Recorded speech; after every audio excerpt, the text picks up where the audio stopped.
By the mid-1980s, the Medellin cartel dominated the cocaine trade, with Escobar wielding incredible power and wealth. According to some reports, he was worth approximately $25 billion.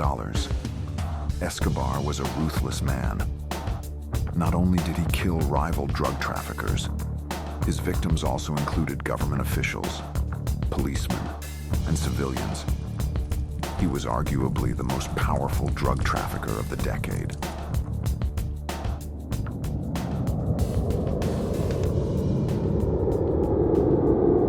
November 27, 1989. Avianca Flight 203 was set to fly out of El Dorado International Airport. This facility serves the Colombian capital city of Bogota. Its destination was Alfonso Bonilla Aragon International Airport. The plane was carrying 107 passengers and 6 crew members. El Dorado International Airport. Flight 203 is scheduled to take off at 7:13 a.m.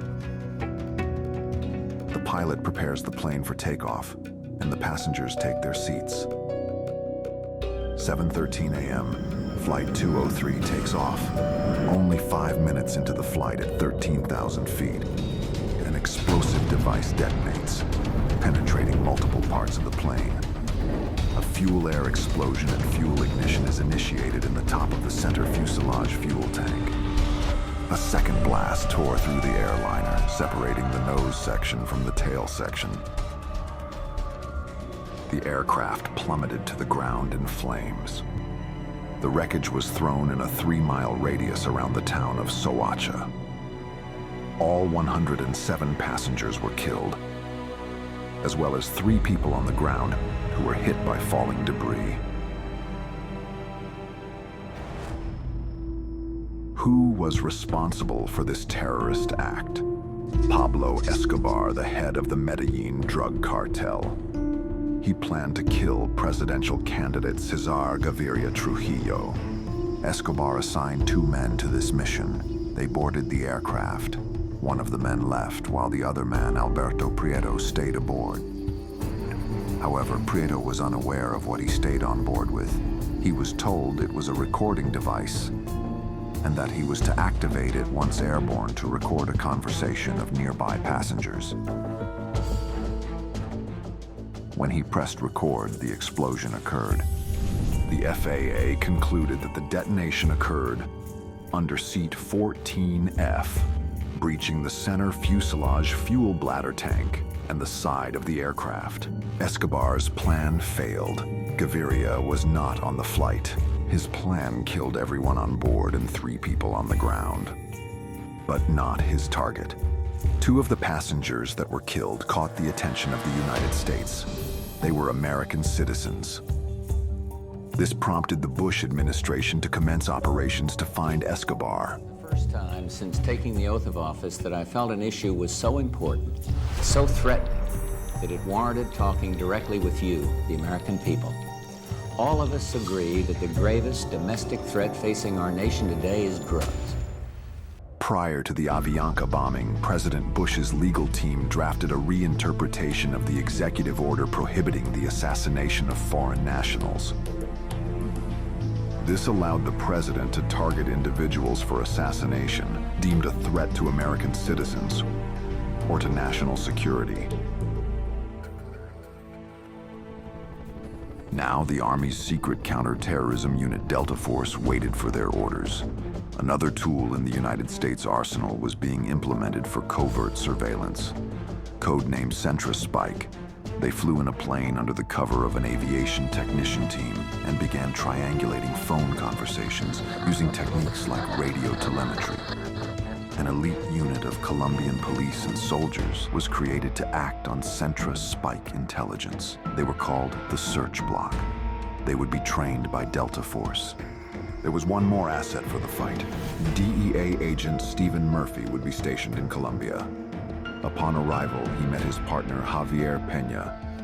The 2 would join the manhunt to find Pablo Escobar. Escobar's reign of terror was far from over.